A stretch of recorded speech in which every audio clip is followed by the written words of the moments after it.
혹시 나도 모르게 뺑소니를 저지른 적은 없으신가요? 물론 교통사고 얘기는 아닙니다. 만약에요, 우리가 책임을 피하고 진실에서 도망치는 모든 순간이 우리 삶의 뺑소니라면 어떨까요? 오늘 우리가 같이 이야기해볼 옥수수 뺑소니라는 한 소설은요, 바로 그 도로 위가 아닌 우리 양심 속에서 벌어지는 보이지 않는 뺑소니에 대한 이야기입니다. 뺑소니의 핵심, 사실 아주 간단해요. 바로 도망치는 것이죠. 법에서는 사고를 내고 다친 사람을 돕지도 않고 그냥 현장을 떠나는 행위라고 정해야 하는데요. 그 본질은 똑같습니다. 내가 마땅히 져야 할 책임을 외면하고 어둠 속으로 그냥 사라져버리는 것. 그게 바로 뺑소니인 거죠. 이 책임 회피가 현실에서 얼마나 무서운 건지 실제 사건을 하나 볼게요. 한 어린이가 뺑소니 사고로 의식불명에 따졌는데 가해자는 사고가 난 지 불과 18시간 만에 해외로 도망쳐버렸습니다. 그때 정말 온 국민이 분노했었죠. 사고 그 자체보다도 길 위에 아이를 그냥 버려두고 자기만 살겠다고 도망친 그 비겁함이에요.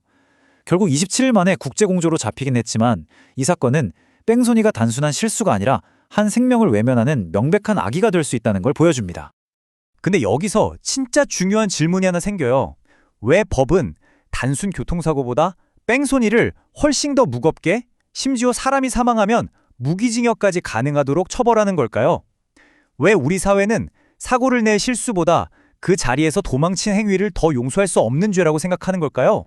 자, 법이 딱 부러지게 말해주지 않는 그 답의 실마리를요, 오늘 우리가 살펴볼 한 소년의 이야기, 옥수수 뺑소니에서 한번 찾아보려고 합니다. 이 소설은 두 번의 사고를 통해서 우리에게 책임의 진짜 의미가 뭔지 묻고 있거든요. 이야기의 주인공 현성이를 한번 만나볼까요? 현성이의 세상은 늘 없는 것들로 가득 차 있어요. 최신 스마트폰 대신 친구한테 빌린 폰으로 게임을 하고 낡은 자전거로 낑낑대며 언덕으로 오르죠. 이 결핍감, 이게 바로 현성이를 움직이는 가장 큰 힘이면서 동시에 앞으로 닥쳐올 비극의 씨앗이 되는 겁니다. 그러던 어느 날 현성의 일상에 아주 작은 금이 가기 시작합니다. 옥수수를 가득 실은 트럭과 가볍게 톡 부딪힌 사소한 사고였죠. 이때까지만 해도 현성이는 이 작은 일이 자기 양심을 송두리째 시험대에 올리게 될 줄은 정말 꿈에도 몰랐을 겁니다. 그리고 정말 잠시 후에 현성의 삶을 통째로 뒤흔들 진짜 사고가 터지고 맙니다. 친구한테 빌린 스마트폰 게임에 정신이 팔린 사이에 쌩 하고 달려오던 차에 그대로 부딪히고 만 거죠. 자, 보세요. 똑같은 사고 앞에서 두 운전자가 보인 반응. 이게 정말 이 이야기의 모든 걸 말해줍니다. 한 명은 즉시 멈춰서 책임을 선택하고 다른 한 명은 아이를 탓하면서 회피를 선택하죠. 이 소설은 마치 우리한테 묻는 것 같아요. 당신은 과연 어떤 운전자에 더 가깝냐고요. 하지만 진짜 비극은요, 도로 위에서 끝나는 게 아니에요. 바로 한성의 마음속에서 또 다른 종류의 뺑소니, 그러니까 도덕적 뺑소니가 시작되거든요. 절박함에 눈이 먼 현성이는 정말 끔찍한 계획을 세웁니다.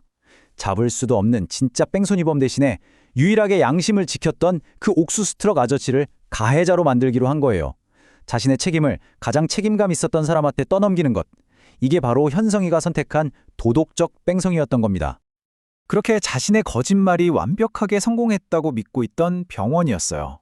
그런데 커튼 너머로 한 남자의 전화통화 소리가 들려옵니다. 바로 자기가 지금 파멸시키려고 하는 그 옥수수 트럭 아저씨의 목소리였죠.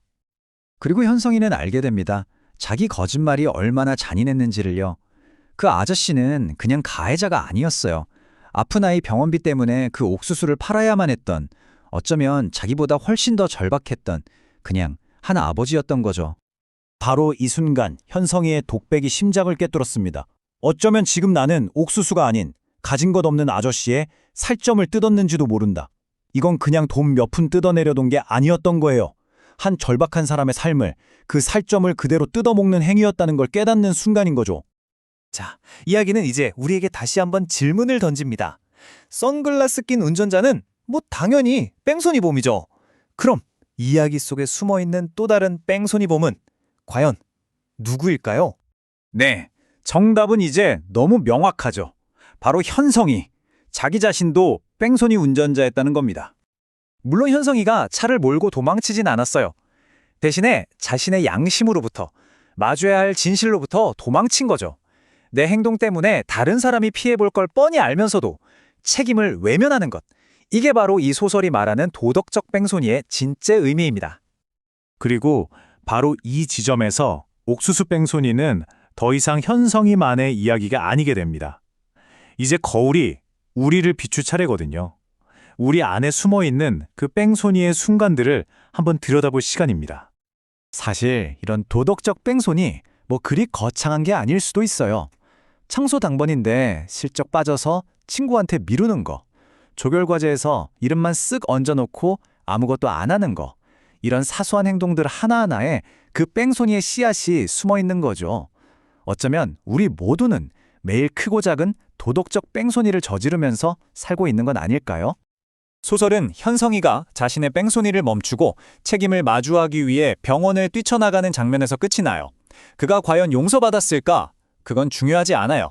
진짜 중요한 건 그가 마침내 도망치는 걸 멈췄다는 사실 그 자체입니다. 자, 이제 이 소설이 우리에게 남기는 마지막 질문은 이겁니다. 지금 여러분의 삶에서 여러분은 무엇으로부터 도망치고 있나요? 그리고 언제쯤 그 도망을 멈추실 건가요?